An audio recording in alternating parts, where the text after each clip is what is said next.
भारत के इतिहास का एक महत्वपूर्ण अध्याय है साइमन कमीशन। दोस्तों, आज की वीडियो में हम लोग बात करेंगे साइमन कमीशन के बारे में। साइमन कमीशन कब आया, क्या उसकी बातें थी, उस पर चर्चा करेंगे। नमस्कार, आप देख रहे हैं जीरो पीरियड, और जीरो पीरियड में आज की वीडियो का विषय भारतीय इतिहास से संबंधित है। साइमन कमीशन के बारे में बात करेंगे। आइए शुरू करते हैं आज की वीडियो को। पहला सवाल इस वीडियो में लिया है, साइमन कमीशन के बहिष्कार के कारणों में से एक था। आपको पता ही होगा कि साइमन कमीशन का बहिष्कार किया गया था भारत के नागरिकों के द्वारा। आपको ये बताना है कि उसके जो कारण हो सकते हैं साइमन कमीशन के बहिष्कार के, उनमें से कौन सा कारण सही हो सकता है। जो 4 विकल्प आपको दिए गए उनमें से पहला है मुस्लिम आरक्षण को स्वीकार नहीं करना, दूसरा है दलितों की मांग की पूर्ति नहीं करना, तीसरा है कमीशन में किसी भी भारतीय को शामिल नहीं करना, और चौथा इनमें से कोई नहीं। यानी कि ये 3 विकल्प भी अगर सही नहीं है तो आप चौथे विकल्प पर भी जा सकते हैं। आपने अगर सोच लिया होगा तो आपका जो सही उत्तर है वो होना चाहिए सी ऑप्शन, मतलब कमीशन में किसी भी भारतीय को शामिल नहीं करना, किसी भी भारतीय सदस्य का उसमें शामिल नहीं होना, इसका एक कारण था जिसके चलते साइमन कमीशन का बहिष्कार किया गया। तो ये कारण आपका, मतलब ऑप्शन सी आपके क्वेश्चन का करेक्ट ऑप्शन बनता है। साइमन कमीशन के विरोध के दौरान कौन घायल हुए। आपको पता है कि साइमन कमीशन का व्यापक विरोध हुआ था, और इस व्यापक विरोध के दौरान अनेक आंदोलन हुए थे, और इन आंदोलनों में लाठीचार्ज किया गया। लाठीचार्ज के दौरान भारत के एक प्रसिद्ध देशभक्त घायल हुए। घायल होने के बाद में उनकी निधन भी हो गई। तो आपको ये 4 नाम दिए गए हैं, महात्मा गांधी, लोकमान्य तिलक, सरदार पटेल और लाला लाजपत राय। चूंकि प्रश्न में केवल इतना ही हिस्सा है, साइमन कमीशन के दौरान, विरोध के दौरान कौन घायल हुए, तो जो मैंने अतिरिक्त जानकारी दी है वो प्रश्न में उपलब्ध नहीं रहेगा। इसलिए आप ये चारों विकल्पों पर विचार करके आप अपना उत्तर दीजिएगा। तो साइमन कमीशन के विरोध के दौरान जो देशभक्त आंदोलनकारी घायल हुए, उनमें नाम आता है लाला लाजपत राय का, जिसे पंजाब केसरी, शेरे पंजाब, पंजाब टाइगर, अनेक नामों से सुशोभित किया गया है। ये लाठीचार्ज के दौरान घायल हुए, और घायल होने के बाद में उनकी मृत्यु भी हो गई, और इसके चलते ही बाद में फिर और ये ज्वाला जो है वो भड़कने लगी थी। तो साइमन कमीशन के विरोध के दौरान जो घायल हुए उनका नाम आता है लाला लाजपत राय। अगले प्रश्न में आपको बताना है साइमन कमीशन किस बंदरगाह पर उतरा। जब साइमन कमीशन भारत आया तो वो किस बंदरगाह पर उतरा, उस बंदरगाह का नाम बताना है। ऑप्शन आपके पास है कलकत्ता बंदरगाह, मुंबई बंदरगाह, मद्रास बंदरगाह और पोरबंदर। आपको इन चारों में से एक विकल्प को चुनना है जहां पर साइमन कमीशन आया और उतरा। तो इसका जो सही जवाब है वो है मुंबई बंदरगाह। मुंबई बंदरगाह में साइमन कमीशन अपने पूरे सदस्यों के साथ उतरा था। तो बाद में फिर वो पूरे भारत के इधर उधर और जगहों पर गया, लाहौर भी गए, परंतु पहला जो इनका आगमन था वो मुंबई बंदरगाह में हुआ था। अगला प्रश्न आपके इस वीडियो में है, बहुत आसान सा सवाल है एक तरह से। साइमन कमीशन में अध्यक्ष के अलावा कितने सदस्य थे। साइमन कमीशन का जो एक ग्रुप था, उस ग्रुप में अध्यक्ष तो थे ही, अध्यक्ष के साथ और कितने सदस्य शामिल थे। सदस्यों की संख्या आपको बतानी है, 7, 6, 5 या फिर 9।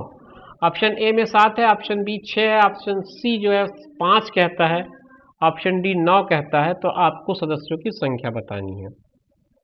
सदस्यों की संख्या जो थी वो थी 6 सदस्य थे, और एक उसका मुखिया जो जॉन साइमन था वो था। तो कुल मिला के 7 लोग थे उस ग्रुप में, लेकिन सदस्यों की संख्या जो है वो आपकी 6 थी और अध्यक्ष 1। तो इस तरह से 7 लोग कुल मिलाकर के उस टीम के हिस्सा थे। अगला प्रश्न है कि साइमन कमीशन जब भारत आया तब भारत में वायसराय कौन था, ये आपको बताना है। वायसराय भारत में उस समय कौन था। Lord Irwin, Lord Chelmsford, Lord Mountbatten या फिर लॉर्ड कर्जन। आपको ये 5 में से एक नाम चूज करना है। कि जब साइमन कमीशन भारत आया था उस वक्त इनमें से कौन जो है वो भारत का वायसराय था। भारत का वायसराय उस समय एक तरह से प्रतिनिधि हुआ करता था अंग्रेज प्रशासन का। तो आप इस बात को देख लें और देख करके बताएं कि ये कौन व्यक्ति था जो उस समय भारत का वायसराय था जब साइमन कमीशन भारत आया था। आप अगर प्रश्न को ध्यान से समझ पाए होंगे तो आपने पहले ही विकल्प पर टिक कर देना है। लॉर्ड इरविन उस वक्त भारत के वायसराय थे जब साइमन कमीशन भारत आया था। लॉर्ड चेम्सफोर्ड उसके बाद आए और लॉर्ड माउंटबेटन तो उसके बहुत बाद की बात है। तो आपका जो प्रश्न का उत्तर है वो लॉर्ड इरविन आपका सही उत्तर होगा, इरविन। इस वीडियो का अगला सवाल है कि साइमन कमीशन भारत कब आया था, कब आया था। प्रश्न ध्यान से सुने, साइमन कमीशन भारत कब आया था। ऑप्शंस आपके पास है 3 फरवरी 1928, नवंबर 1927, जनवरी 1926 और अक्टूबर 1930। ये 4 ऑप्शन है। 4 में से जो सही ऑप्शन है वो आपको पिक करना है और उसी का आपको टिक लगाना है। प्रश्न को ध्यान से पढ़िएगा, कब भारत आया था ये प्रश्न है इसमें। तो इस प्रश्न का जो उत्तर होगा वो होगा पहला ऑप्शन, फरवरी 1928, 3 फरवरी। जैसा मैंने प्रश्न पढ़ते समय आपसे थोड़ा सा इस बारे में हिंट दिया, 3 फरवरी 1928 को ये कमीशन भारत आया। लेकिन नवंबर जो का मामला है, नवंबर 1927 में ये गठित हुआ था। भारत ये आए 1928 में 3 फरवरी को। जैसा मैंने पिछले वीडियो में, पिछले स्लाइड में आपको बताया कि ये मुंबई के बंदरगाह पे उतरे थे 7 सदस्य। लेकिन इस कमीशन का जो गठन था वो नवंबर 1927 में हो गया था और आया यह कमीशन 1928 में। भारत जब पहुंचा तो 1928 का फरवरी का महीना था, 3 फरवरी डेट थी। इस वीडियो को एक रोचक प्रश्न के साथ मैं समाप्त करना चाहूंगा और ये इस वीडियो का आखिरी सवाल है। आपको बताना है साइमन कमीशन का वो कौन सा मेंबर था जो बाद में प्रधानमंत्री बना। आपको उस मेंबर का नाम बताना है, पहचानना है जो साइमन कमीशन का सदस्य था लेकिन बाद में वो प्रधानमंत्री बना। ऑप्शंस आपके पास है क्लेमेंट एटली, जॉर्ज लैन फॉक्स, डोनाल्ड हार्वर्ड और हैरी लेवी लॉसन। ये 4 ऑप्शन है। इन चारों में से एक ऐसा सदस्य था। ये सदस्य तो चारों थे, चारों साइमन कमीशन के सदस्य थे। तो 6 सदस्यीय सदस्य समिति था जिसमें साइमन मुखिया थे, उसके अलावा 6 मेंबर थे। तो जो 6 मेंबर कमेटी थी अदर देन साइमन, उसमें ये चारों मेंबर थे। चारों मेंबर में से कौन सा मेंबर ऐसा है जो बाद में प्राइम मिनिस्टर बना, ये आपको बताना है।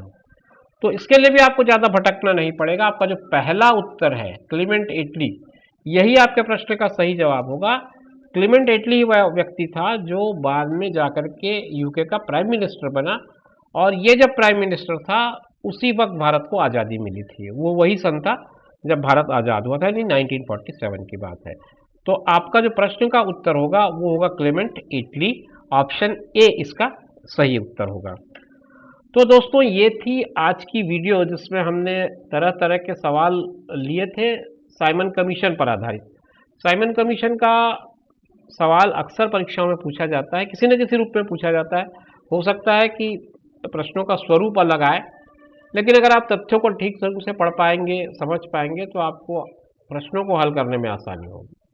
इस वीडियो को बनाने का मेरा मकसद यही था कि आप साइमन कमीशन से जुड़े वस्तुनिष्ठ प्रश्नों को तैयार कर सके, समझ सके।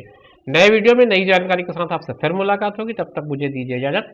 नमस्कार, अपना ख्याल रखिए और उनका ख्याल रखिए जो आपका ख्याल रखते हैं। धन्यवाद।